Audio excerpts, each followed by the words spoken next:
إن الحمد لله نحمده ونستعينه من يهده الله فلا مضل له ومن يضلل فلا هادي له وأشهد أن لا إله إلا الله وأن محمدا عبده ورسوله أما بعد فأعوذ بالله من الشيطان الرجيم لقد كان لكم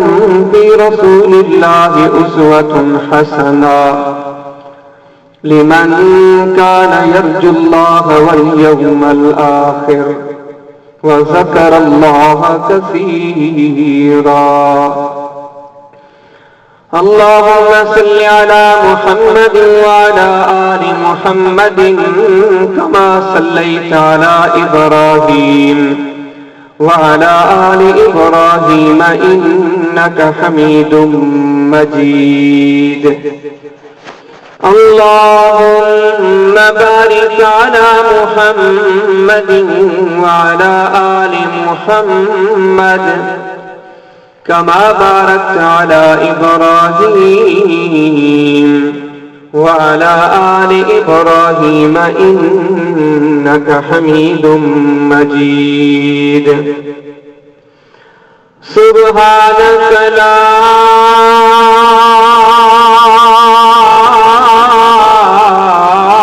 علم لنا إلا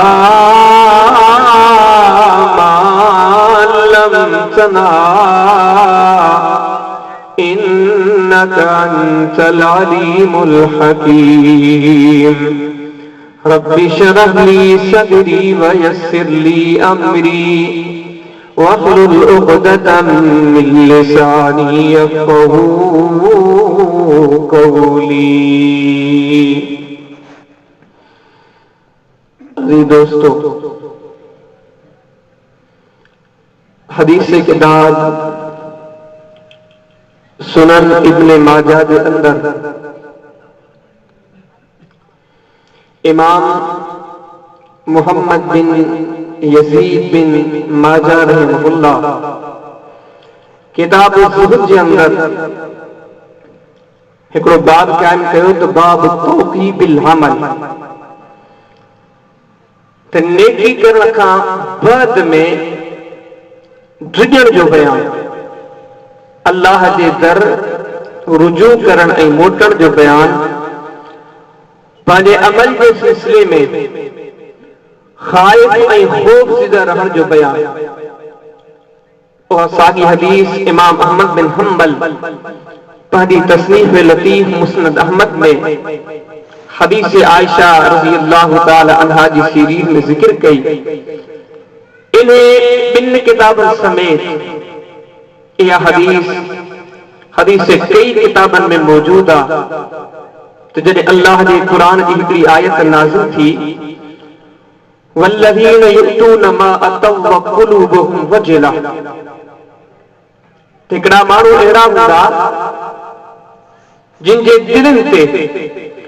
ख़ौफ़ ऐं ख़शियत तारी हूंदी उन सां गॾो गॾु उहे माण्हू डिॼी करे ख़ौफ़ खाई करे पंहिंजे रब ॾे मोटंदा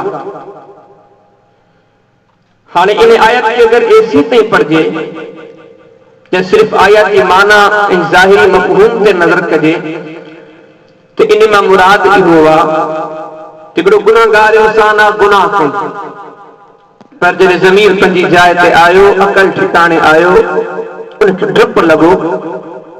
त यार मूंखां ग़लती थी वई आहे ऐं त पंहिंजे मालिक खे नाराज़ करे चुको आहियां ऐं पंहिंजे धणी जे दर मोटी पंहिंजे रब खां माफ़ी वठां माना ज़ाहिरी मफ़हूम त इहो थो नज़र अचे इन्ही जे करे उम्मुल मुमिनीन सैयदा आयशा सिद्दीका रज़ियल्लाहु ताला अन्हा कायनात के ताजदार अलैहिस्सलाम का पूछा थी करे या रसूल अल्लाह सल्लल्लाहु अलैहि वसल्लम इन आयत में केड़ा मानू मुराद दुनिया जा डोहारी मुजरिम गुनहगार खताकार जेके गलतियूं करे कोताहियूं करे ॾोह जा कम करे पंहिंजे रब जे घर मोटन छा उहे मुरादन पान फरमाइन था न अबू बकर जी यानी इहे हिते मक़सद कोन्हे को हिन आयत मां मुराद उहे माण्हू आहिनि जेके के जराइम जा आदी कोन्हनि ॾोहारी कोन्हनि के मक्कार ऐं अयार कोन्हनि ऐं आयशा इन आयत मां मुराद उहे मोमिननि जेके नमाज पढ़नि था ज़कात ॾियनि था नेकी जा कम कनि था पर आयशा वहुव यख़ाफ़ु अल्ला युतक़ब्बल मिन ही उहे पछताईंदड़नि उहे गम ऐं दुख कंदड़नि जेके बुराई करे दुख कोन था कनि बुराई करे कोन था ॾिजनि बल्कि हिन आयत मां मुराद उहे मोमिननि जेके नेकी जा कम करे पोइ ॾिजनि था त अल्लाह जे दर ते क़बूल थिया या कोन थिया इन अमल करण जे अंदाज में का असां में कोताही त कान हुई इन अमल खे अख्तियार करण असांखे सुस्ती त कान कई भलारा साले परहेज़गार मुत्तकी नेकोकार नेकियूं करण खां बाद में मज़ीद गम मज़ीद परेशानी ते नेकियूं अल्लाह जे दर ते क़बूल पयूं अले कोन पयूं इन हदीस मुबारका ते जॾहिं आऊं ऐं तव्हां गौर कंदासीं त अल्लाह कंदो काफ़ी सारियूं ॻाल्हियूं असांखे मिली पवंदियूं इंशाअल्लाह गुफ्तगू खे निहायत मुख़्तसर थो कयां जो पंहिंजूं मुलाक़ातूं त तक़रीबन थींदियूं रहनि थियूं पर कोशिशि करे उन्हनि बुज़ुर्गनि खे टाइम ॾिजे जेके पाण वटि क़िस्मती ऐं परे खां आया साईं कारी साहिब आऊं कोशिशि करे गुफ्तगू खे मुख़्तसर थो कयां बसि दिलि जमी सां चंद ॻाल्हियूं ॿुधण जी कोशिशि कयो हिन हदीस मां असांखे पहिरियों सबक़ इहो मिलियो पहिरीं ॻाल्हि इहा मिली जेका मुंहिंजे तव्हांजे ज़हन जो सफ़ायो थी करे वो केड़ो सफ़ायो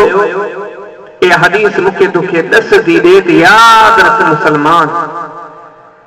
हर एतबार सा 100%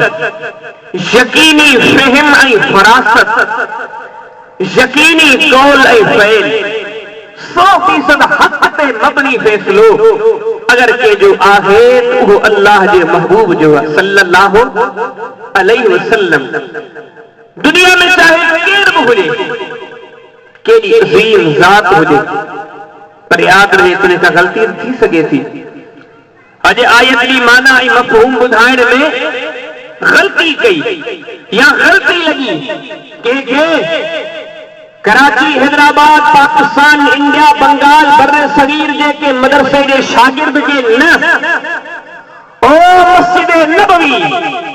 जिथे उस्ताद केर हुयो मुहम्मद रसूलुल्लाह सल्लल्लाहु अलैहि वसल्लम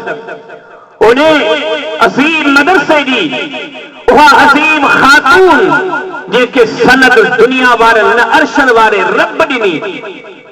पर अॼु अल्लाह जे क़ुरान जी आयत के मफ़हूम पेश करण में उन्हनि खां बि ग़लती थी वई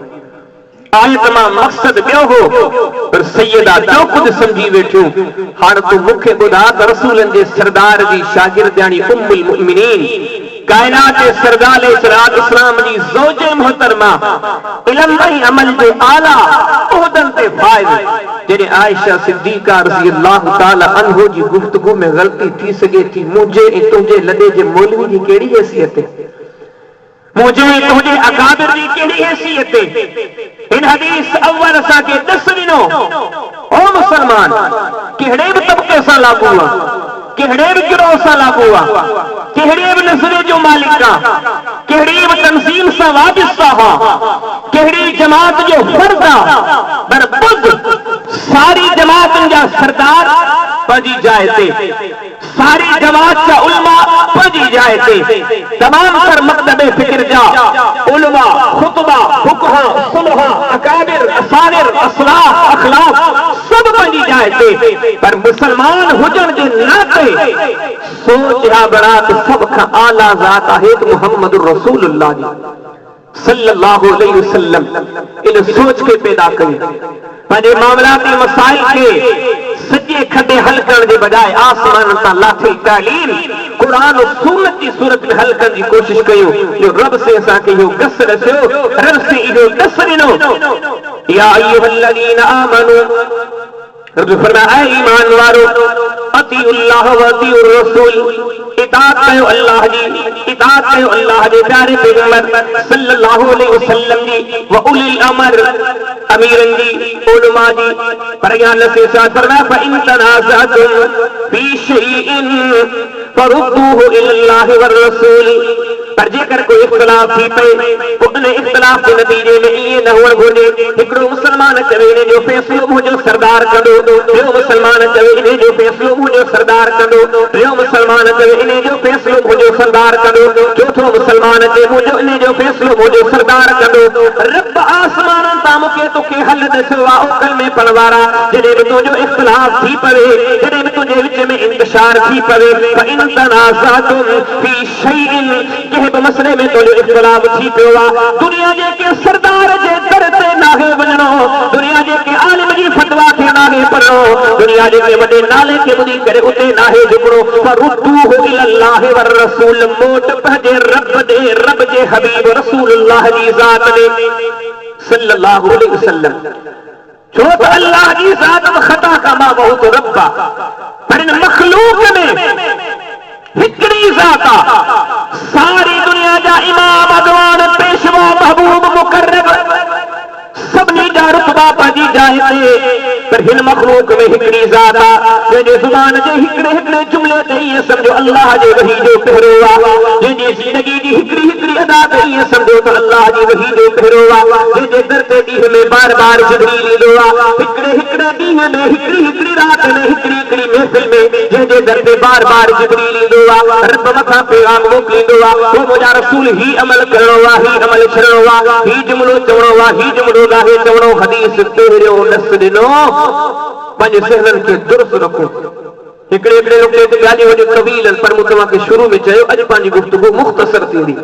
इन खां मुंहिंजे का ॿी ॻाल्हि मिली, अल्लाहु अकबर, सहाबा किराम रसूलनि जे सरदार जे मुक़द्दस ज़माने जा अज़ीम साथी, उहे दीन जे हर मसले, इहे न त ॿ ॻाल्हियूं या चार ॻाल्हियूं, वो हर मसले नबी करीम अलैहिस्सलाम जन वटि ईंदा हा, वेंदा हा, ॿुधंदा हा, सिखंदा हा। वो ईअं सिखियो हदीसनि जी किताबनि खे ॾिसंदो त उन्हनि अल्लाह जे प्यारे पैगंबर अलैहिस्सलाम गल्ल क़ुरान में ज़िक्र थो करे, वयसअलूनक अनिल खमर, ओ मुंहिंजा रसूल करे तोखां शराब जे बारे में पुछा था कनि, वयसअलूनक अन दिल करनैन, पैगंबर अलैहिस्सलाम जे ज़माने में रब तो फरमाए करे मुंहिंजा रसूल तोखां दिल करनैन जे बारे में पुछा था कनि, वयसअलूनक अनिल यतामा, कॾहिं यतीम जे बारे में पुछा था कनि, ओ मुहम्मद रसूलुल्लाह सल्लल्लाहु अलैहि वसल्लम यतीम जे बारे में रब जो छा हुक्म आहे, यसअलूनक अनिल महीद, कॾहिं हेज़ जे मसइलनि जे बारे में पुछा था कनि, कद समी अल्लाहु क़ौलन लती तुजादिलुका फी ज़ौजिहा व तश्तकी इलल्लाह वल्लाहु यस्मउ तहावुरकुमा। मसलो त हिकिड़े घर में थी पियो आहे, घर जी जो दीवारी में थी पियो आहे, मसलो ज़ाल ऐं मुड़ुस जो थी पियो आहे, मुड़ुस पंहिंजे ज़ाल खे ॿ जुमिला चई वेठा, पर ॿिनि जुमिलनि जे चवण खां बाद में रब तो फरमाए तुजादिलुका फी ज़ौजिहा, ओ मुंहिंजा सोना रसूल सल्लल्लाहु अलैहि वसल्लम अॼु तुंहिंजे दरबार में हिकिड़ी औरत आई आहे जेके पंहिंजे घर जो मसलो खणी करे आई आहे, एॾो त दीन सिखंदा हा, एॾो त दीन सम्झंदा हा, जो अहिड़ा अहिड़ा मिसाल मिलंदा। रसूल करीम अलैहिस्सलाम जे दरबार में हिकिड़ी औरत आई आहे, हथ में कप जी जुती आहे, उन कप जी जुती खे रंग लॻल आहे, नबी जे सरदार जे दरबार में पुॼी आहे, या रसूल अल्लाह सल्लल्लाहु अलैहि वसल्लम मुंहिंजे जिस्म मां ही रंग ख़ारिज थी रहियो आहे, हिन रंगत जो आहे, इहो रंग ॾिसी करे ॿुधायो त इन्हनि ॾींहंनि में नमाज़ पढ़ां या न पढ़ां, नमाज़ छॾियां या न छॾियां। चवण जो मक़सद हर मसले में छो जो हुननि जी सोच हुई तो रसूलनि जे सरदार जी हर सुन्नत आला आहे। और हदीसनि जा मिसाल से उलमा खां ॿुधूं था, अहिड़ो त अमल कंदा हुआ, हिकिड़ी का हीअ सुझेव हुई जंहिंमें सहाबा रसूलनि जे सरदार जी हिकिड़ी सुन्नत खे विसारियो हुजे, हिकिड़ी बि न, वो एतिरे क़दुरु खिलनि, रोइनि, वेहनि, उथनि, कन ॾेई ॿुधनि, कन में अंगुरियूं ॾियनि, पर सम्झो त रसूलनि जे सरदार जी हर सुन्नत ते अमल कयूं। मुस्नद अहमद हदीस अब्दुल्लाह बिन उमर घटी मां गुज़रिया, भई अंगुरियूं पंहिंजे कननि में, शागिर्द पुछा कई साईं ही छा, पर फरमाईंदा फ़अलतु कमा फ़अल रसूलुल्लाह सल्लल्लाहु अलैहि वसल्लम, ओ मुंहिंजा शागिर्द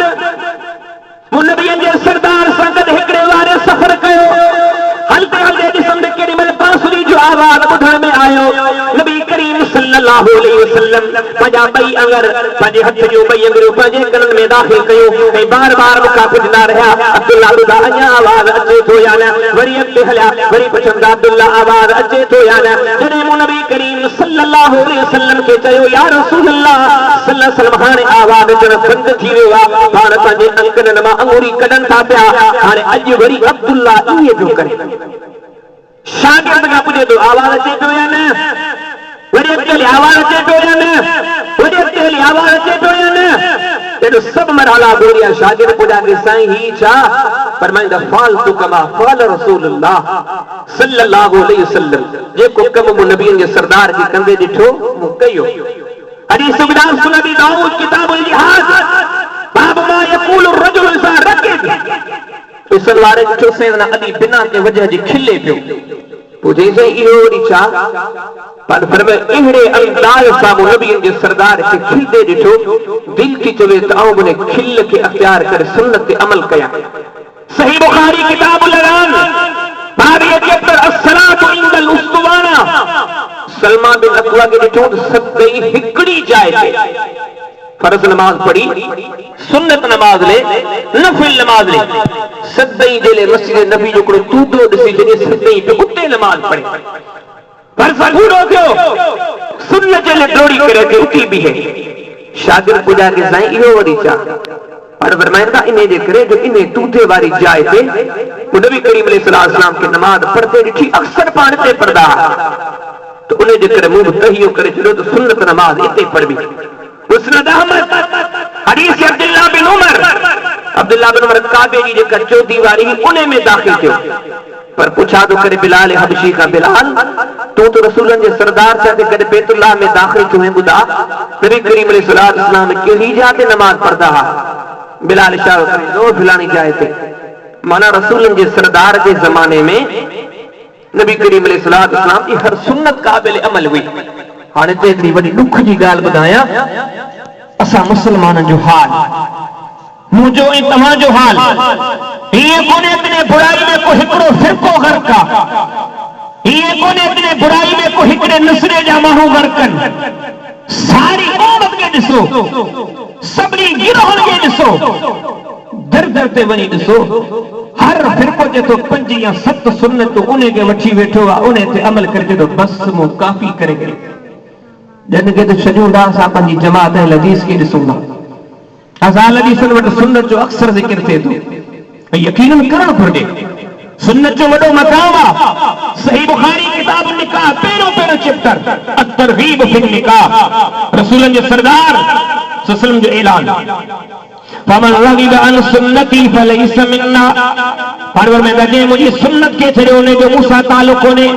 ये कुरान फरमाया तो फला व रब्बिका ला युमिनून हत्ता युहक्किमूका फीमा शजर बैनहुम सुम्मा ला यजिदू फी अनफुसिहिम हरजम मिम्मा कदैता व युसल्लिमू तस्लीमा रब तो फरमाया मुझे प्यारा पैगंबर सल्लल्लाहु अलैहि वसल्लम तुझे रब जो कसम खणी निराली तुझे रब जो कसम केड़ो जेको तुझे फैसले के कोने फैसल न मने मुझा रसूल कसम दो खड़ा मोमिन कोने ईमान जी जड़ इहा है रसूलन जे सरदार जी सुन्नत सां पोइ वारी कुल इन कुंतुम तुहिब्बून अल्लाह फरमाया जेकर अल्लाह सां मोहब्बत कयो था फत्तबिऊनी बुधो मुझो ऐलान मुझे कसम हली पो मुझे पोइ हली पो युहिब्बुकुम अल्लाह जा महबूब थी वेंदो वमन युति अल्लाह व रसूलहु फक़द फाज़ फौज़न अज़ीमा जिन चयो मनो अल्लाह जो जिन चयो मनो रसूलुल्लाह जो सल्लल्लाहु अलैहि वसल्लम फक़द फाज़ फौज़न अज़ीमा सब कामयाब थिया ये मौजू तो बड़ो तवील है जेको समझाइण मक़सद कोने समझी चुका आहियूं पर हाणे तव्हां खां पुछा थो क्या असीं मिंबरन ते मुसल्लन ते महफ़िलन में मजलिसन में चैन 6-8 सुन्नतन खां ॿाहिरि छो नथा निकिरो यकीनन इहे सुन्नतूं काबिल अमल काबिल एहतरामन सहाबा जे नज़र में पैगंबर जो खिलण सोब काबिल अमल हलन सोब काबिल अमल पर तव्हां खां पुछा थो कयां असां खे तो हुकमात सहाबा वाले अंदाज से अख्तियार कयो सुन्नतन सां ईअं ताल्लुक जोड़ियो जी सहाबा जोड़ियो वसाबिकून अल-अव्वलून मिनल मुहाजिरीन वल अंसार वल्लज़ीना तबऊहुम बिइहसान रज़ियल्लाहु अन्हुम व रज़ू अन्हु बीजा रब जो कुरान फ़इन आमनू बिमिस्लि मा आमनतुम बिही फ़क़द इहतदऊ बीजा रब जो कुरान व इज़ा क़ील लहुम आमिनू कमा आमन अन्नास रसूल जे सरदार जे सहाबा जो तस्करो करे जहानन जो रब तो ऐलान करे मालिक तो मुखे तोखे बुधाए जेकन अल्लाह जी रज़ा जो तलबगार जन्नत जो तलबगार हिदायत जो तलबगार ईमान जो तलबगार कामयाबी कामरानी जो तलबगार रब कुरान में सत्य करे मुखे तोखे कस दस्यो तो वञ रसूल जे सरदार अलैहिस्सलाम जे सहाबा जे अंदाज का उन्हें अंदाज से अख्तियार कर सहाबा जी सोच के बंद थी पवे उन्हें जो घुमण अल्लाह जे रसूल वांगे उन्हें जो वेहण अल्लाह जे रसूल वांगे उन्हें जो खाइण अल्लाह जे रसूल वांगे उन्हें जो पीण अल्लाह जे रसूल वांगे उन्हें जी खुशी अल्लाह जे रसूल वांगे उन्हें जी गमी अल्लाह जे रसूल वांगे उन्हें जी जिंदगी जी हर हर अदा ते नजर पवे थी उन्हें कह बजाए ते रसूल जे सरदार अलैहिस्सलाम जी सुन्नत के विसारो कोने लिहाजा मालूम छो सुन्नत जी कोई वारी कोई जो नालो कोने नमाज में तो रफुल देन करे बिठो नमाज में डाढा तो आमीन चई बिठो नमाज में तो पासे वारे जे पैर सा पैर मिलाए बिठो पासे वारे साथी जे कुल्ले सा कुल्लो मिलाए बिठो यकीनन अमल वड़ा एहतराम जोगा यकीनन अमल तमाम वडान पर मुसलमान बुधी छड़ जा इने जो मकसद इहो कोने ये चार अमल करे तो ये महसूस कराए तो मो पूरे दीन ते अमल करे छड़ो बस हाने बेड़ा ही पार असी ने बुराई में वर्तल आयो चक्री लायो अरे केतरी सुन्नत हुन रसूल जा सरदार की मुस्कुराइंदा हा की ॻाल्हाईंदा हा की उथंदा हा की वेहंदा हा सूरत छा हुई सीरत छा हुई किरदार छा हो अखलाक छा हो माण्हू सां मिलनी जुलनी कहिड़ी हुई ये तो सब शयूं मुंहिंजी तव्हां विसारे छॾियूं जे रसूल जी रफ़ुल देन सुन्नता आमीन सुन्नता पैर पैर से मिलान सुन्नता कुल्लो कुल्ले से मिलान सुन्नता सुन्नत माना तरीको उन्हें रसूल जी सुन्नत सच ॻाल्हाइण पाए उन्हें रसूल जी सुन्नत उन्हें रसूल जी अदा इहा आहे सिद्क़ सच्चाई अख्तियार करे गिला गीबत का बचदे बदजानती का बचदे बदनीयती का बचे बदइरादियत का बचदे तो हदीस जो मुख्य तवा के दस दिनों तो उम्मुल मोमिनीन कुरान जी आयत की तफसीर मालूम करे उम्मत के क़यामत ली दस दिनों दीन जे हर मसले ले छो जो दीन बिन चैन मसलन जो नालो कोने सुनबी दाऊद किताब तहारा बारी चैप्टर बाबू कौली नबी सल्लल्लाहु अलैहि वसल्लम ला तस्तकबिलुल किबला वला तस्तकबिरुहा सहाबी सबरो सईदा अय्यूब सहाबी सबरो नबी करीम अलैहिस्सलाम जो अजीम साथी अबू अय्यूब अंसारी हले मदीने में के बी बस्ती में वडी जो उते जा लेटरिन ॾिठई वाशरूम ॾिठई मदीने में तो हुक्म हुयो ला तस्तकबिलुल किबला वला तस्तदबिरुहा न किबले दे मुंह करणो न किबले दे मुख करणी आहे तो रसूलन जे सरदार जो शहर हुयो जिथे ईमान इस्लाम मौजूद हुयो पर हाने जिथे अबू अय्यूब अंसारी आया हुया उन्हें शहर जे अंदर उन्हें मुल्क जे अंदर उन्हें खिते जे अंदर जेके वाशरूम ठहियल हुया उन्हनि में उहो इहतमाम कोन हुयो सहाबी उन्हनि जे अंदर बि वेहे थो गॾो गॾु उते कोशिश थो करे हिते अल्लाह जे रसूल जी सुन्नती तालीम ते अमल करणो आहे अमल करण खां बाद में अञा बेहतर अल्लाह जे दर ते माफ़ी जो तलबगार आहे सहाबी जेकॾहिं वाशरूम में हलियो वञे पर उन्हें जे सर ते रसूल करीम अलैहिस्सलाम जी तालीम सवार आहे नबीअ जे सरदार जे सोने अंदाज खे अख्तियार करण वारो आहे मुंहिंजा सोना मुसलमान भाउ अॼु उन्हें रसूल सां मोहि तो कहिड़ो ताल्लुक जोड़ियो आहे उन्हें जे सुन्नतनि खे असां छा सम्झो आहे चइनि सुन्नतनि खे अठनि सुन्नतनि खे अमल करे असीं ईअं था सम्झूं सारी दुनिया खां भलारा थी वियासीं सारी दुनिया में इज़त वारा थी वियासीं यकीनन न कर तो फरमाया अल-यौम अकमलतु लकुम दीनकुम व अतममतु अलैकुम निअमती व रदीतु लकुमुल इस्लाम दीना ही दीन को मुकम्मल साबित है हयात लक़द कान लकुम फी रसूलिल्लाहि उसवतुन हसना कर तो फरमाया रसूल करीम अलैहिस्सलाम की पाकीज़ा जिंदगी में तव्हां जे लाइ बेहतरीन नमूनो आहे वो बेहतरीन नमूने खे ॿिन्ही या चइनि शयुनि ते बाउंड न करे छॾियो महदूद न करे छॾियो जेकॾहिं ईमान चाहियो था जेकॾहिं आख़िरत चाहियो था जेकॾहिं कामयाबी कामरानी चाहियो था जिंदगी जे हर अदा ते सुने रसूल जी तालीम खे नाफ़िज़ रखो जीअं सहाबा रखंदा हुआ मिसाल तव्हां खे पेर में जुती या अब्दुल्ला बिन उमर जे पुछण वारे पुछा कि अब्दुल्ला जिंदगी गुज़री वई सब माण्हू चपो चेंज कर पिया सही बुखारी किताब वुज़ू 22 चैप्टर रसूल कदमैन फिन्ना लैन अब्दुल्ला सब मानो चप्पू चेंज कर पिया पर तुझे पैर में सदई है चप्पल पातल्ला जवाब तो दे रही तो रसूल अल्लाह सल्लल्लाहु अलैहि वसल्लम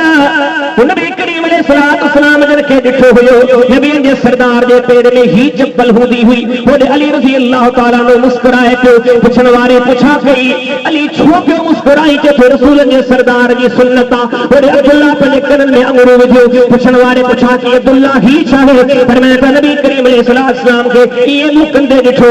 असा के सबक मिलो सुन्नत दी पोए वारी इने से जो लालो जमात अहल हदीस इने से जो लालो मसलक हदीसी पैरवी ने से जो लालो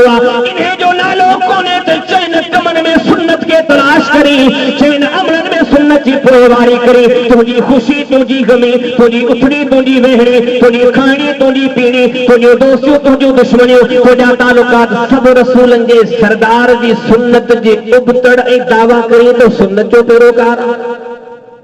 सिख सहाबा खां ये सहाबा वाली मुसलमानी हुआ जेकर रब जे दर पे कबूल पई तो उन्हें मुसलमानी के अख्तियार कर उन्हें ईमान वाले गस के अख्तियार कर जो अल्लाह के नजरन में मोमिन थी पई अज मुझो तव्हांजो हाल ये दव बाजरी जे फसल जे बार के गडियार ते गई कणक बीठी दे मनी दो जो तोड़ गीत बाजरी या संग दिसा पियो मन कणका मुझो तव्हांजो हाल दव इदो दावा केड़िया सारी दुनिया के सारे गिरोहन जो रद्द कयूंगा सारे फिरकन जो रद्द कयूंगा यकीनन गलत के गलत चवण घुर्जे बातिल जी तरदीद ऐन ईमान पर हिकड़ी शे इहाब तो सन घुर्जे सारी दुनिया के ये दचो फलाणो बि सुन्नत जो वेरिया फलाणे बि सुन्नत जो मुखालिफा फलाणे बि सुन्नत के छड्यो फलाणे बि रसूल करीम अलैहि सलाम जो तरीके के छड्यो हम दावा कया पियो ऐलान कया पियो पर मुझो पंजो लिबास रसूलुल्लाह जी सुन्नत के खिलाफ मुझो पंजो किरदार रसूलुल्लाह जे किरदार जे खिलाफ मुझो पंजो कारोबार रसूलुल्लाह जी सुन्नत के खिलाफ हाने बुधा त मुझे तुझे चवण में छा सदाकत रही बयान करदा हदीस मुके तवा के बियो जो सबक दिनो मुसलमान जागो बेदार थो नबी जे सरदार से जो ताल्लुक मुसलमान के जोड़न घुर्जे वो ताल्लुक यो कोन जो आऊं तवा जोड़े वेठाई वो ताल्लुक सहाबा वारो अरे हर अदा में ये मामा जो कबर कर रहा चंद्री अगले मुखालिफ ईमान दिल में दाखिल थो जी ईमान दिल में दाखिल थो फौरन साल कौन गुजरा महीना कौन था अकीदे जो मसलो कोने अमल जो मसलो कोने नमाज अज़ान जो मसलो कोने गाल दसो केतरिया ईमान आ नहीं नबी ने सरदार दरबार में मुटो या रसूल अल्लाह सल्लल्लाहु अलैहि वसल्लम अज खां अग में मक्के वारन वट मुझी कणक दी अचे ये मामा पर अग में आऊं सलमान कोन हुयसि पर हाणे वो तव्हां ते ईमान आदो हाणे पंहिंजी मर्ज़ी सां कम कोन कबो नबी जा सरदार मशवरो दियो कणक मक्के वारन के दिया या न दिया कारोबार के जारी रखा या न रखा मन दिल में ईमान दाखिल थो उन पंहिंजा सब मामला मसला अल्लाह जी शरीयत के हवाले कया हिकड़े ॾींहं जे मुसलमान जिन ईमान ते हिकिया बदी थिया आवे तो सारन का मुसलमान सारन का राह मुस्तकीम जा राही हक सच जा हामी पर चैन सुन्नतन ते अमल करे सगा ते बाकी जिंदगी जे हर मोड़ ते सुन्नतन के विसारे वेठा वे हरीस कियो दस दिनो सुन्नतन जो कदर कर टियों सबक केड़ो मिलियो टियों सबक मिलियो तो अल्लाह जो खौफ मुखा अगले में तव्हां केतिरियूं ॻाल्हियूं ॿुधी चुका आहियो ऐं ख़ुदि ॿुधी चुको आहियां ॻाल्हियूं त सभु ॿुधल आहिनि पर असां वरी सोचूं असां पिरायो छा आहे मक़सद तो पिराइण जो आहे ही जेके जलसा ॿुधानी त कोन्हे कोई दुनिया जो जलसो है प्रोग्राम गिरजाणी ॾाढी जिंदाबाद मुर्दाबाद वॾा नारा थींदा तो महफिल इख्तिताम से इख्तिताम ते पूछनी पो सागो लाटू सागा चुक सागो गन सागी कुहाड़ी आम वनी सागा कम कया तमाम वनी सागा कम कयो तो सोचो तो हिन प्रोग्राम में फायदो जाने ईद के मकसद ले रखेलन वो मकसद चाहे अल्लाह जे दीन दा पैगाम साथे पहुंचन असा जी जिंदगी में नाफिज थियन हर हेडे केरल माण्हुनि जो तस्करो पियो हले शराबिन जो न ज़ानिन जो न डाको ने फोड़न जो न रसूलन जे सरदार सल्लल्लाहु अलैहि वसल्लम अल्लाह जे कुरान दी तशरीह समझाई उम्मुल मोमिनीन के ओ आयशा इन आयत में मुराद ओहे मानवन जेके बुरा कोनन को भला रहन जेके बदकार कोनन को नेको कारण पर आयशा इन जी सोच हा इन जे दिल में एतरो रब जो खौफा इन जे दिल में एतरो पंजे रब जो डपा एतरी दिल में पंजे रब जी खशियता ओ आयशा इन्ने क्यों कर का बाद में भजन का ये सोचे करे अल्लाह तकब्बल मिनहु नमाज पढ़ी से हज कयो से सदको दिनों से खैरात कई से जिहाद कयो से तबलीग कई से नेकी दा कम करे वरी पर रोए न था पिया वरी दुख दा कर अले रब जे दर कबूल पई अले न पई वरी रब के सड़ी न था मौला ही जेका सा थोड़ी मेहनत किया तुझे दर ते कबूल पे अहीर वो रसूलुल्लाह सल्लल्लाहु अलैहि वसल्लम दा सहाबी कौन होया रब नबी जी सोच जिक्र किया व इद यरफु इब्राहीमुल कवाइदा मिनल बैत व इस्माईल रब्बना तकब्बल मिन्ना इन्नका अंतस समीउल अलीम रब जो कुरान गवाह दुनिया में वो अजीम इंसान बैठा जिजी अजमत दे अल्लाह जो कुरान गवाह फिक्रो केरा इब्राहीम अलैहिस्सलातु वस्सलाम जेके रब ने फरमाया सलामुन अला इब्राहीम इब्राहीम ते मुझा सलाम हुजन जे इब्राहीम के रब्बुल आलमीन फरमाया तो वत्तखदल्लाहु इब्राहीम खलीला रब फरमाया तो इब्राहीम मुझो दोस्त उन्हें साथ गड्ढे केरा उन्हें जो पुत्र इस्माइला ए तो रब के प्यारो रब जो कुरान फरमाया तो फलम्मा बलगा मा हुस्साया काल या बुनैया इन्नी अरा फिल मनामे अन्नी अस्बहुका फंजुर माज़ा तरा काल या अबति फअल मा तुमर सतजिदुनी इंशाअल्लाह मिनस साबिरीन रब फरमाया तो हो बचरोवा कितने कदर रब के प्यारो इन्हें मा अंदाजो लगायो रब जे खलील इब्राहीम अलैहिस्सलाम चयो वो मुझा पुत्र इस्माइल वो ख्वाब दिठोवा ख्वाब में तो के ज़बा तो पे कया तो के कुहा तो पे तुझी राय चाहे तो बाबा जे को रब जो आदर ये कर हुक्म थियो अमल थियो इस्माइल जमीन ते लेटाएला इब्राहीम अलैहिस्सलाम जे हाथ में छुरिया अल्लाह जो नबी खलील अलैहिस्सलाम पंजे बच्चे ते छुरी हलाण वारो एतरे में रब तो सदे रब तो फरमाया इब्राहीम ओ सजा इब्राहीम कद सदक तरुया तो अपने ख्वाब के सच्चो करे दिखारे हो इन्ना करालिक नजज़ील मुहसिनीन ये को तो नेकी किया तो के सुनो बदलो दीदा से इब्राहीम अलैहिस्सलाम छुरी हलाए चुको सबा करे चुको एक जो नजर खड़े दिसे तो रब इस्माइल के बचाए ले जाए तो खेते के सबा करे वो इस्माइल एडो प्यारो सही बुखारी किताब हदीस अंबिया बाबू यसिफून अन फरमाइंदा हो वक्त आए इस्माइल अलैहिस्सलाम प्यासो हो जे उजारो हो जे पानी दी किल्लत कमी हो जे इब्राहीम अलैहिस्सलाम अल्लाह जो खलील थोड़ो पानी दई करे हलियो वियो हाने वो पानी खुटी वियो नंढड़ो इस्माइल जमीन ते पहला उजारो प्यासो उन्हें प्यास ले करे ॾाढो परेशान उन्हें जी अम्मा हाजरा सलामुल्लाह सफा जी चोटी ते चढ़े थी पानी डोलिया नजर कोन आयो लही करे मरवा जी चोटी ते चढ़ी याद पानी डोलिया न मिलो वरी लही सफा जी चोटी ते चढ़ी वरी लही करे मरवा जी चोटी ते चढ़िया इस्माइल अलैहिस्सलाम जी उन्या सैयदा हाजरा परेशाना पर वाह इस्माइल अलैहिस्सलाम जो मकाम रब ने दरबार में केडी वडी इज्जत रब जो फरिश्तो और वो फरिश्तो ने फरिश्तन जो सरदार जिब्रील आयो जिब्रील के आदर जो वो जिब्रील बन इने मक्के जी वादी में इने पक्के जी वादी में इने कारे चबलन के विच में वरी करे पंजो पर जमीन पे हण जमीन मां किस्मों पैदा थे पानी निकले ते मुझो इस्माइल पानी पिए एडो रब के प्यार अज रब ने भी नी प्यारन अजीम कम कयो एडो प्यारो कम आप मसले छहो कमा मंबना लिल्लाहि बैतन बनल्लाहु लहू बैतन फिल जन्ना मुझे तुझे सरदार जो ऐलाना नबी जा सरदार अलैहिस्सलाम फरमाइंदा जे दुनिया में मस्जिद तामीर कई अल्लाह की इबादत ले घरो तामीर करे अर्श वाले रब जो वायदो रब ने के जन्नत में घरो दींदो अज बिन बिन जवानन वो मस्जिद तामीर कोन कया ओहा मस्जिद तामीर कया जे के रब तो फरमाए पूरी दुनिया जे मस्जिदन में इज्जत वाली मस्जिद सुबहानल्लज़ी असरा बिअब्दिही लैलन मिनल मस्जिदिल हराम इलल मस्जिदिल अक्सा अल्लज़ी बारकना हौलहु लिनुरियहु मिन आयातिना इन्नहु हुवस समीउल बसीर जी हम मस्जिद के रब तो चलो हुर्मत वाली मस्जिद इज्जत वाली मस्जिद मुझे तवाजे सरदार ऐलान फरमायो खबरदार बैतुल्लाह जे हुदूद में हरम जे हुदूद में मस्जिद जे हुदूद में के जान के कत्ल कोने करणो के जानवर के के कोने मारणो के वन के कोने वढणो उठे मस्जिद जो पड़ोस एडो इज्जत वारो आ अंदाजो लगा तो मस्जिद केडी प्यारी होदी पर अञा सोचण जी ॻाल्हि हा एड़े अज़ीम घर के जे घर जो तस्करो रब कुरान में ये तो करे तो फरमाया इन्ना अव्वला बैतिन वुदिअ लिन्नास लल्लज़ी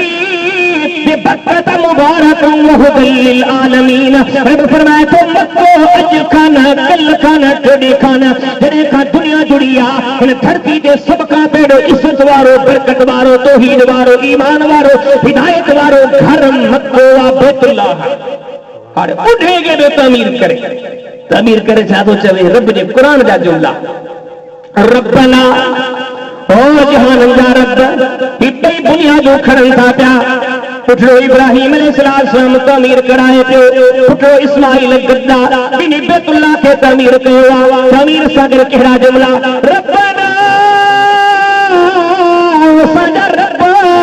तकब्बल मिन्ना इखलास पढ़ी जाए तो मेहनत पढ़ी जाए तो पर सजो करे रब जे दर ते सवाल कन था तकब्बल मिन्ना ओ मालिक सलही असा जी मेहनत जे दर ते कबूल पवे इन्नका अंत समीउल अलीम तू बुधण वारो तू जान वारो तेरे खलीलुल्लाह अमल कर का बाद में रब काढने तो ही मेहनत कबूल पई लेन पई रब के पार तो करे मौला ही मेहनत जे दर ते कबूल पवे तेरे रसूल जे सरदार सलाम पूरी दुनिया जे मोमिनीन जे अदा दसी मोमिनीन जो अंदाज दसो गुनाह तप्पा जी जाए पे पर नेकी कर का बाद में बड़ जिदा कर रब जे दर ते कबूल पई ले कोन पई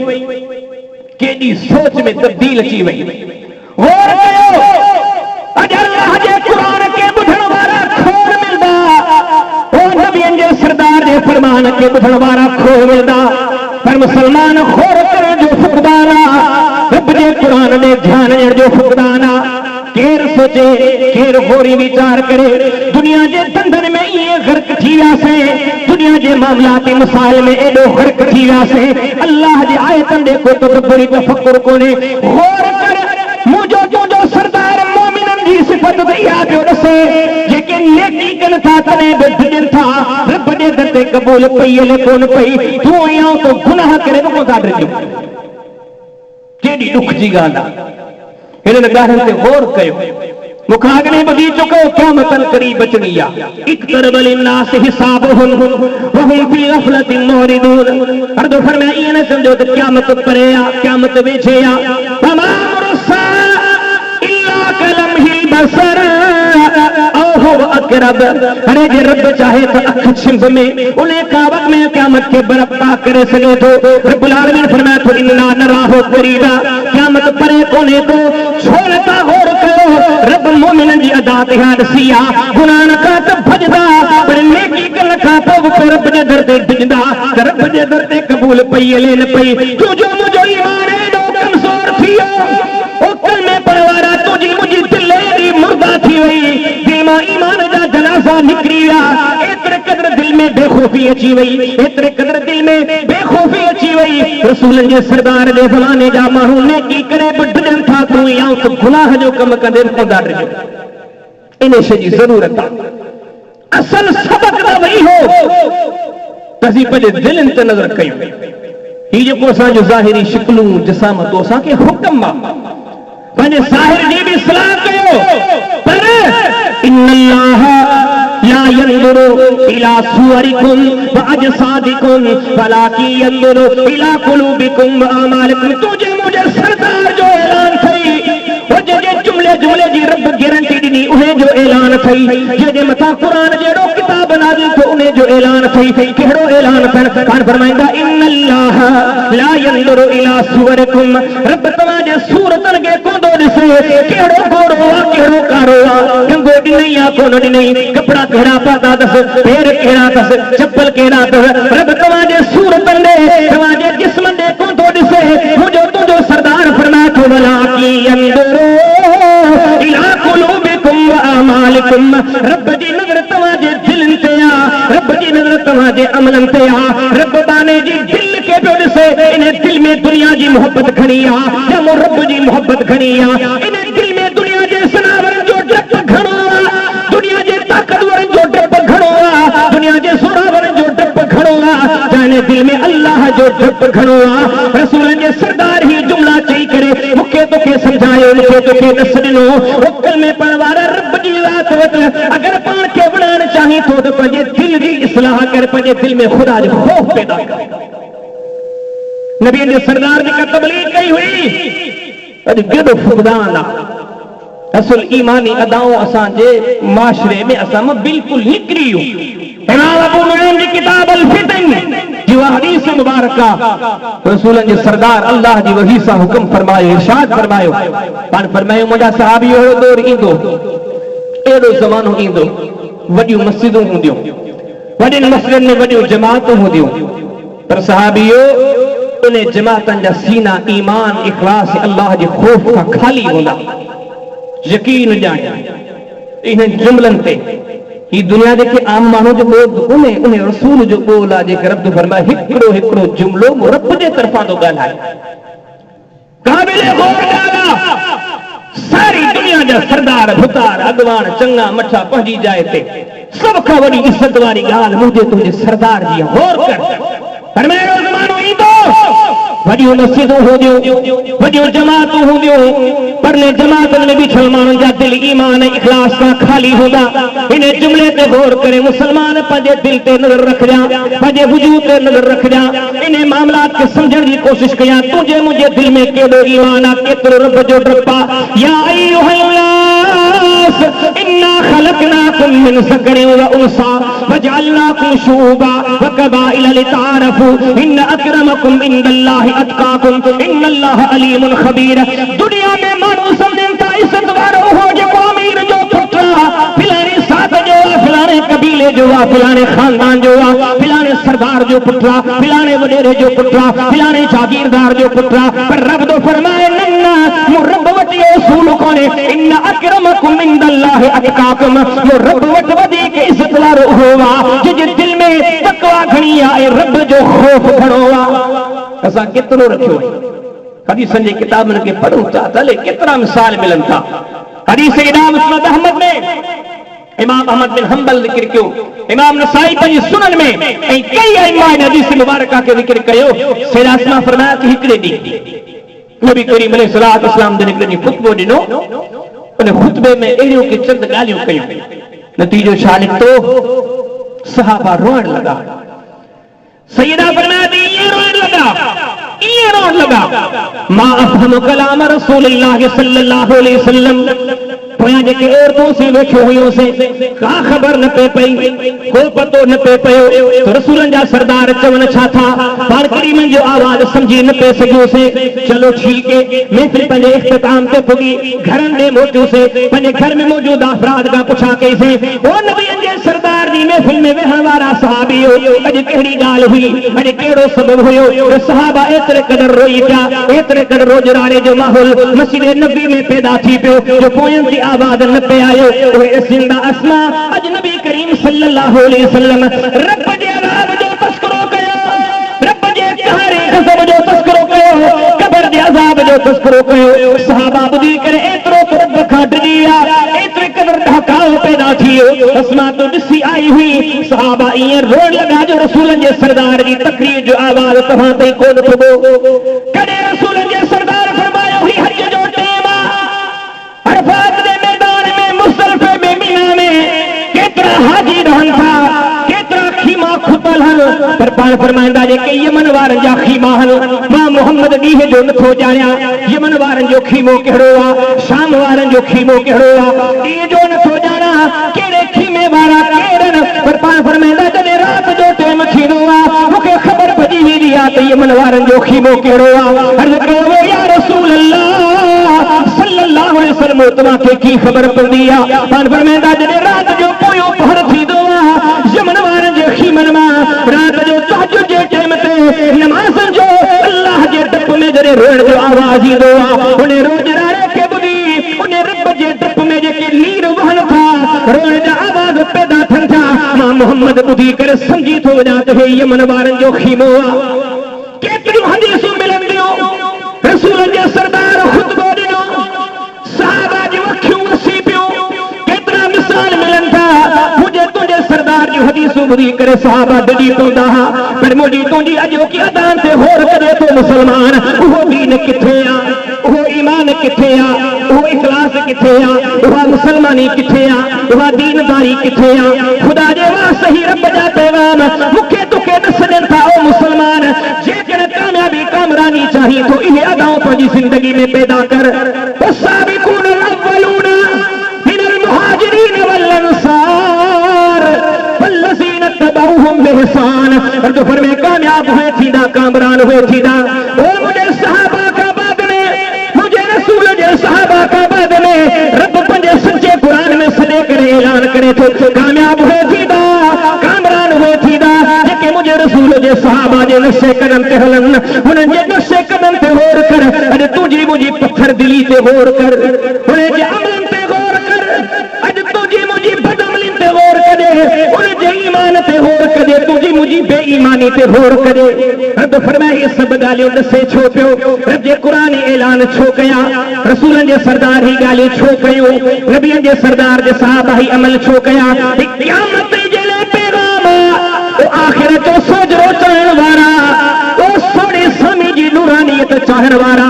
ओ महशर जो मैदान रसूलन जे सरदार फरमायो लैस बैनहु व बैनहु तर्जुमान जड़ी तवा सा रब जी जात हम कलाम हुदी फरमायो सिज मील जे फासले ते हुदो फरमाए तारा किरी पंदा चंद्र बेनूर हुदो सिज बेनूर हुदो जमीन फाटी पंदी आसमान फाटी पंदो दुनिया जा सब जानवर बजे जाते गड हुदा सारी मखलूक गड हुदी इंसान मदहोश होदा। रब जे कुरान में सोती अगर उन्हें दी इज्जत चाहिए तो ओ दुनिया के जिन जिन कमर में तो हथ विदोवा इतो कुछ कौन वर्दई जेकन उन्हें दिहाड़े दी इज्जत चाहिए तो मोटिया पंजे रब जे दरते सहाबा वारो नशे कदम अख्तियार कर पंजे दिल में खुदा जो खौफ पैदा कर घणी जी जात का तिरी करे पंजे रब का बार बार माफियों घुर। इकड़ी हदीस पेश करे गुफ्तगू खत्म क्या इमाम तिरमिज़ी पंजे सुनन में किताब ज़ुहद में बाब रिया में हदीस मुबारक आंदी नबी जे सरदार जो सहाबिया असां जो अकीदो व ईमान सहाबी सब आला ए इहराक आला क़यामत ताईं उन जो कोई मटड़ी कोन थींदो केतिरा आला वल आदियात दबहा फल मुरियात कदहा फल मुगीरात सुबहा फअसरन बिही नका फवसतन बिही जमा। तुझे मुझे सरदार जो सहाबिया घोड़े दे सवारा जहाज दे मार के में लथला घोड़ो थकला तोड़े पियो भजे पियो हेठा जमीन ता मट्टी उडामी करे घोड़े जे नासन में पईया रब तो चवे इने मिट्टी जो मुखे कसम ओ जिन जे घोड़न जे पयल नक में जका मट्टी आ उने मिट्टी जो रब कसम करे खुदा तने घोड़े जे सवार जो मकाम छाहुंदो उलाइक अल्लज़ीना इम्तहन अल्लाह कुलूबहुम लित्तक़वा। अर्शवारो रब पंजे सच्चे कुरान में ऐलान तो करे कि उहे जवानन जिन जे दिलन जा इम्तिहान मो रब पान वरता लक़द रदियल्लाहु अनिल मुमिनीना मा रब वो इम्तिहान कोन वरता इने इम्तिहान का बाद में मुरबिन के रज़ामंदे जा सर्टिफिकेट देना ज़ालिका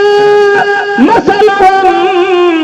तौरात व मसलुहुम फिल इंजील। अरे ही तो कुरान इन जमाने में नाजिल हुआ मुझे रसूल जो जमानो पर रब फरमा तो ही तू है जवाना जिंदा तस्करा सा तौरात में कया जिंदा तस्करा सा इंजील में कया एदा पर रब के प्यारा जने मुझे तुझो सरदार मेरा जी रात मोटी आयो हवाला हसफ कर दे गुफ्तगू के मुख्तसर दो क्या पान जन्नत में घूमने लगा पान फरमाया हिकड़े अजीब महलात का गुजर छो पूछा के जिब्रील के जी महल्ला बुधायल सुना तवाजे साथी उमर जी महल्ला वरी अगे थोरो हले वरी भी सोहनी महलात ॾिठम पूछा के जिब्रील ही के जी महल्ला बुधायो तो सुना इहा सागे अमीर उमर जी आ फरमाया तो टी महल ते नजर पई पूछा के जिब्रील ही के जी आ बुधायो तो तवाजे साथी बिलाल जी आ वरी अगे टी महल नजर आई पूछा के ही के जी आ बुधायो या रसूल अल्लाह सल्लल्लाहु अलैहि वसल्लम तवाजे साथी तवाजे खादिम अनस बिन मालिक जी मुठड़ी अम्मा जी जन्नत में या महलाता जिन जा घर रसूल जा सरदार जन्नत में दिसी आया जिन जी इज्जत ने अजमत जा तस्करा कुरान तौरात इंजील आसमानी किताबन कया उन्हें अजीम टोले जो दी में इंसान आ केर सैयदना अबू हुरैरा रज़ी अल्लाह तआला अन्हु अचण वारो आयो जो अबू हुरैरा मूंखे का हदीस ॿुधाइनि था जी हदीस में छा लिखियो आहे पाण फरमाईंदा सुभाणे जॾहिं क़यामत जो ॾिहाड़ो थींदो ओ जॾहिं जहन्नम जा दरवाजा खोलिया वेंदा जहन्नम में माण्हू दाख़िल कया वेंदा मुझे तव्हांजे सरदार ॾिसो सभ खां पहिरीं में जहन्नम जो द्वार टे माण्हू बणबा उन टिन में पहिरियों क़ौम जो आलिम हूंदो ॿियो क़ौम जो सखी हूंदो ॿियो क़ौम जो शहीद हूंदो जिन पंहिंजा कम कया हुआ इल्म पढ़िया हुआ शहादतूं हासिल दुनिया जे नज़रनि में कयूं हुयूं दुनिया में माल लुटाया हुआ पर जो मक़सद अचण वारे रब जी रसा कान हुई दुनिया में पंहिंजो पाण खे चमकाइण मक़सूद हो। हाणे हदीस ॿुधाइनि पहिरियों केरु आलिम जॾहिं हदीस ॿुधाइण लॻा ताबी फरमाए त आलिम जो तस्करो करण लॻा छो त ख़ुद बि आलिम हा उम्मत जा अज़ीम आलिम हा अज़ीम हाफ़िज़ हदीस हा जॾहिं पहिरियों जुमिलो चवण जी कोशिश कनि था त नबीअनि जे सरदार फरमायो सुभाणे क़यामत जो ॾिहाड़े सभ खां पहिरीं जहन्नम में क़ौम जा आलिम वेंदा। हाणे महबूबुल मोमिनीन अबू हुरैरा जेॾी महिल इहो जुमिलो चवण जी कोशिश कई आहे चई कोन सघियो दिलि में खौफ़ पैदा थियो दिलि में डप पैदा थियो यार आऊं बि आलिम आहियां आऊं बि इन गस जो राहू आहियां इन रस्ते जो राहू आहियां इन रस्ते जो राही ऐं हलण वारो आहियां किथे मुंहिंजो शुमार इन्हनि में त कोन थींदो ताबी सबरो फरमाए त रोई करे ज़मीन ते किरी पिया इन्ना मकसना इंदहू असां मथां बीठा हुआसीं अबू हुरैरा खे होश ते हदीस पुछा कयूं हदीस जे लाइ बीठा आहियूं कुझु देर खां बाद में होश आयो असां ॿुधायो अबू हुरैरा ॿुधा कहिड़ी हदीस हुई वरी ॿुधाइण जी कोशिश कंदा वरी ज़मीन ते किरींदा पवन वरी टे चकर सी मथां बीठा आहियूं अबू हुरैरा ॿुधा इहा कहिड़ी हदीस आहे पर मैं त ॿुधाइण खां अॻु में अबू हुरैरा जी ॿुधाइण जी कोशिश कई वरी ज़मीन ते अल्लाह जे डप में बेहोशी किरींदा पवन ही केरु रसूलनि जे सरदार जो उहो सहाबी आहे पाण फरमाईंदा क़यामत जे लाइ मुंहिंजो ऐलान आहे जेको मोमिन हूंदो अबू हुरैरा सां मुहबत कंदो जंहिंजे दिलि में अबू हुरैरा जी मुहबत कोन्हे उनजी दिलि ईमान खां खाली आहे जिन जी मुहबत ईमान जी निशानी आहे जेके नबीअनि जे सरदार जा सहाबी हुया उन रसूल जा साथी हुया जेके ईमान जी नज़र सां केरु हिकिड़े वारे ॾिसी विझे जन्नत जी ज़मानत रब ॾे उन जा साथी हुया पर गौर कर केतिरो अल्लाह जो जप आहे ये सभु ॻाल्हियूं मूंखे तोखे ॾस ॾियनि थियूं इन्हनि ॻाल्हियुनि खे ॿुधी करे ॿुधाए करे उहो मुस्लमान पंहिंजी ज़िंदगी जो गुज़रान करण वारा न रुॻो ॿुधण में कुझु वरदई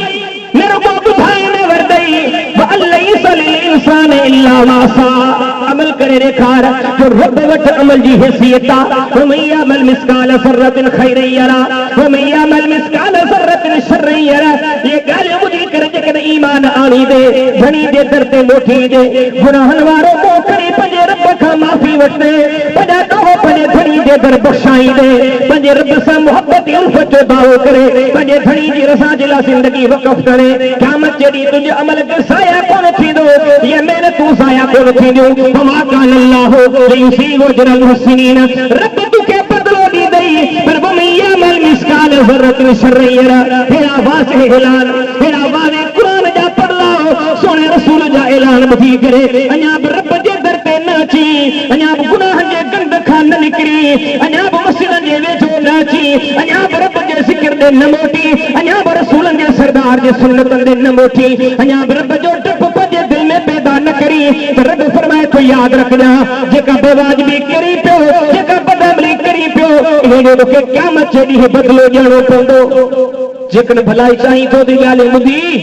पंहिंजे रब जे दर ते मोटी आहे न मोट में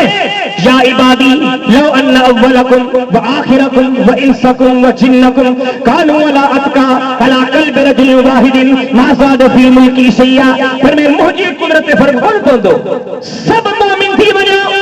रब तो जे कॾहिं बि मुंहिंजी हुकूमत ते फ़र्क़ु न पवंदो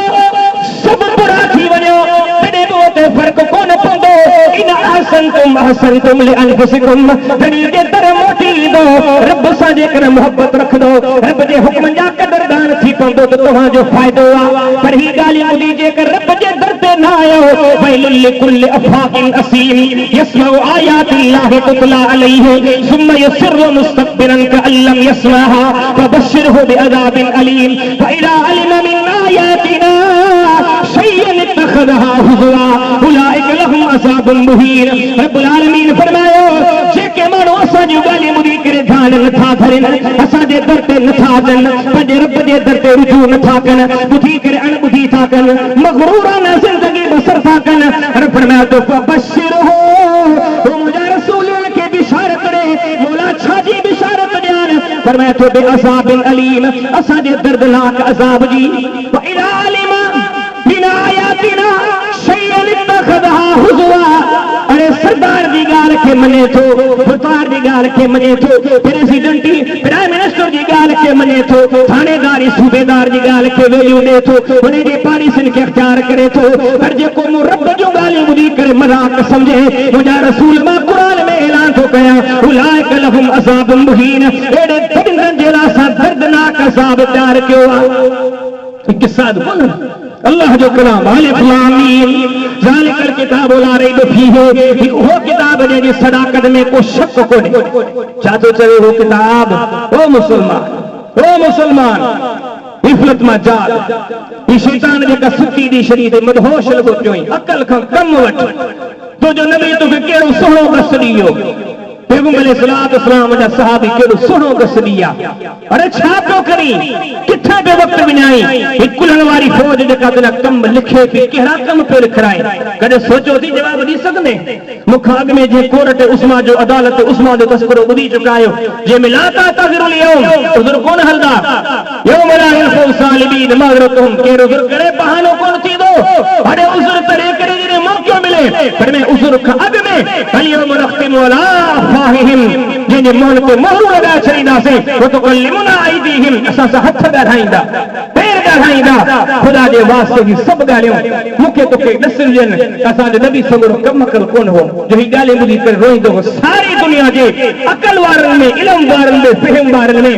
सारी मख़लूक में सभ खां वॾो अकलमंद हो। पर चवंदो हो अल्लाह जो क़ुरान ॿुधी अल्लाह जे डप में पंहिंजो मथो अछो करे खड़ियो। हुन रसूल ॻाल्हियुनि ते गौर कयो। अॼु गौर जी ज़रूरत आहे। मुसलमान तो दुनिया जे मसइलनि ते एॾो त गौर थो करी। तुंहिंजे शहर में लॉटरी खुले, तुंहिंजे शहर में को प्रोग्राम थिए, तुंहिंजे इलाइक़े में प्लाटिंग का थिए, तुंहिंजे इलाइक़े में को तरक़ी जो कमु थिए, तूं या क़तार में बीठल आहियूं, सोचूं था इन्हनि शयुनि ते गौर था कयूं। अरे अल्लाह जा माना ही दुनिया जिथे आऊं तूं मुसाफ़िर बणिजी करे आया हो, अरे मंज़िल ते नज़र कर, अॻे गस ते नज़र कर। हुनजे करे सभु ॻाल्हियूं मूंखे तव्हांखे पैगाम ॾियनि थियूं, ख़ासि करे बयान करदा गुफ्तगू जो ख़ुलासो ई होवे। मुसलमानो सब खां आला, सब खां अरफा, सब खां मुक़द्दसी मुअल्ला अगर कंहिंखे ॼाणो आहे मख़लूक में साज़ात त सोने रसूलुल्लाह